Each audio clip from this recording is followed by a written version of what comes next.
I used to do late-night deliveries for extra money, mostly food, sometimes groceries. The pay was better after midnight, and honestly, I liked the quiet, less traffic, fewer people. But one delivery changed the way I look at strangers forever. It happened last winter, around 1:40 in the morning. I was already thinking about ending my shift when a new order appeared. Large order, cash payment. The payout was unusually high. That should have been my first warning. The address was far outside the normal delivery zone. A wooded area near the edge of town. Just a road name I barely recognized. The drive felt wrong immediately. The farther I went, the emptier the roads became. Streetlights disappeared. Then houses disappeared too. Eventually it was just trees, dark woods on both sides, and my GPS signal kept cutting in and out. But then I saw the house. Old, large, sitting completely alone behind rusted fencing. Only one light was on upstairs. No cars outside. No movement. And for some reason, the front door was already open. I grabbed the food and walked toward the porch. The wooden steps creaked under my shoes. I knocked once. No answer. Then suddenly a man appeared from the darkness inside. He was tall, thin, wearing dirty gray clothes. He looked nervous. Not surprised to see me. Nervous, like I interrupted something important. He just stared at the food bag. His hands were shaking slightly. I remember trying to leave quickly after that, but right before I turned around, I heard it. A child crying upstairs, very faint. The man froze instantly.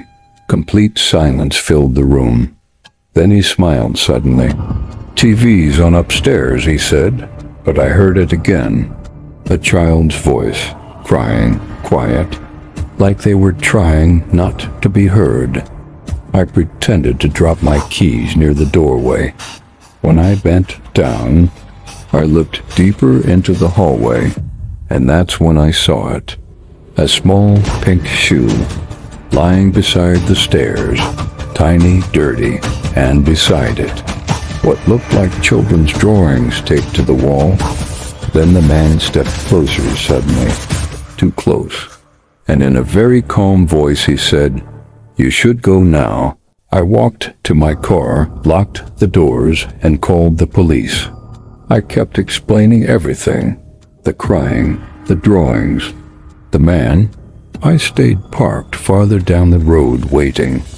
And while I was waiting, I saw something that still keeps me awake at night.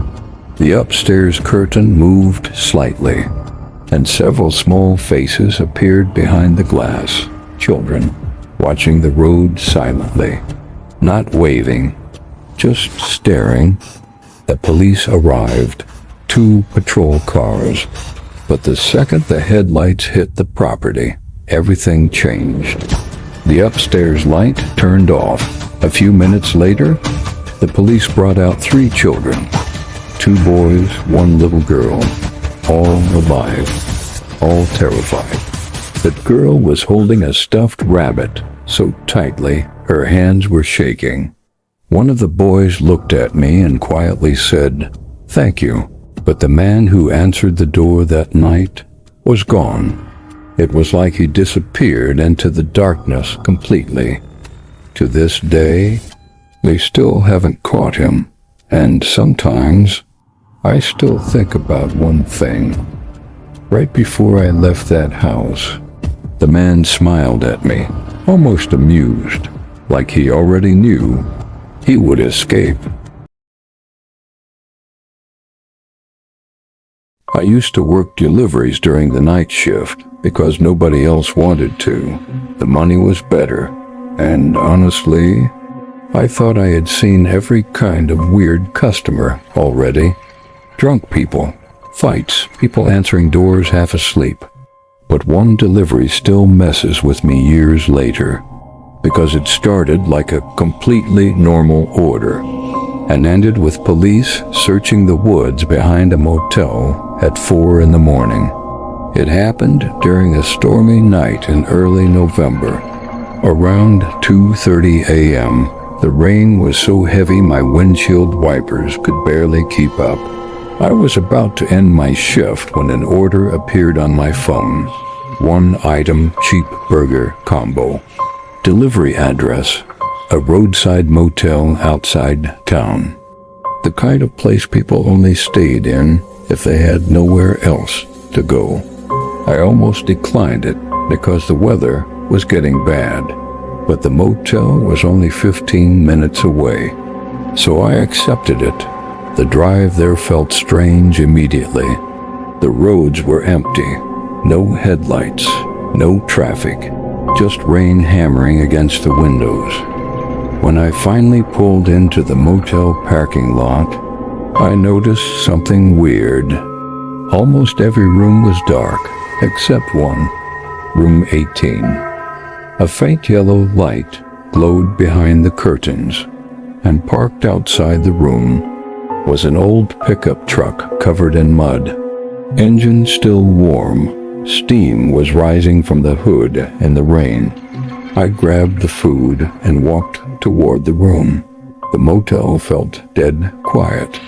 No TVs, no voices, just rain and the buzzing sign above. I knocked once on room 18. No answer. Then my phone buzzed. Message from customer. Doors open. Come in. I hated when customers did that, especially at night. But I figured they were probably drunk, so I pushed the door open slowly, and immediately, something smelled wrong, metallic, like rust, or blood. The room was dimly lit by a lamp near the bed. Clothes scattered everywhere.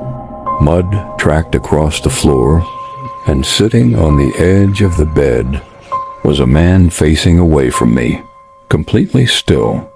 At first I thought he was asleep. I said, "Delivery?" No response. Then I noticed the wall beside him. Dark stains running downward. My stomach dropped instantly. Because they weren't stains, they were blood splatter. I backed toward the door immediately.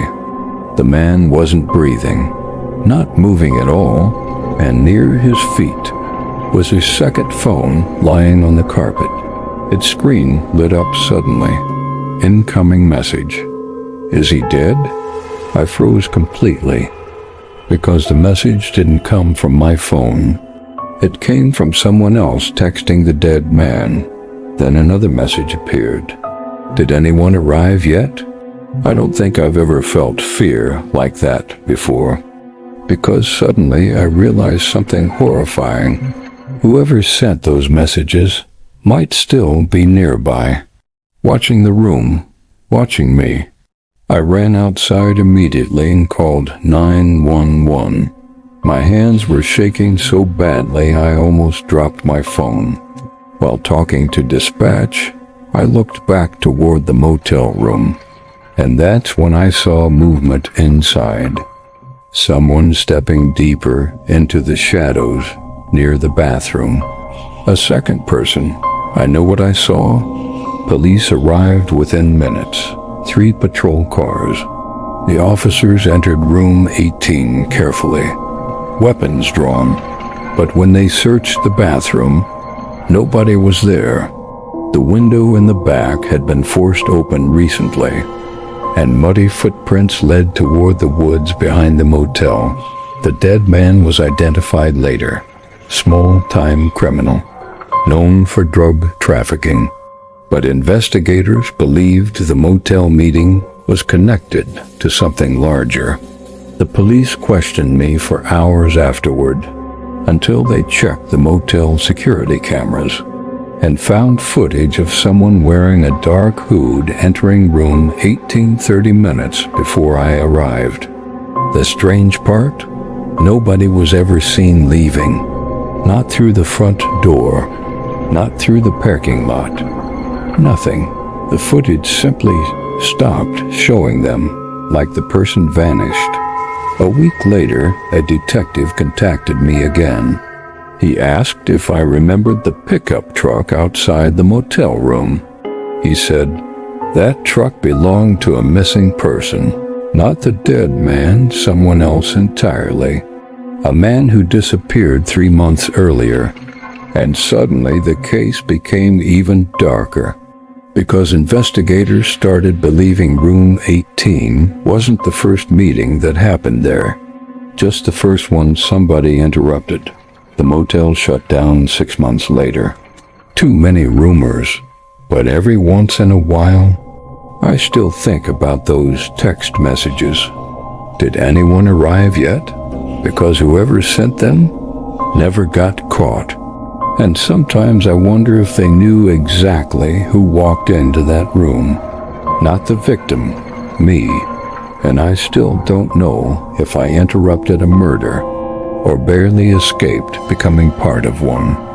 Subscribe to my YouTube channel and enjoy more true crime and horror stories.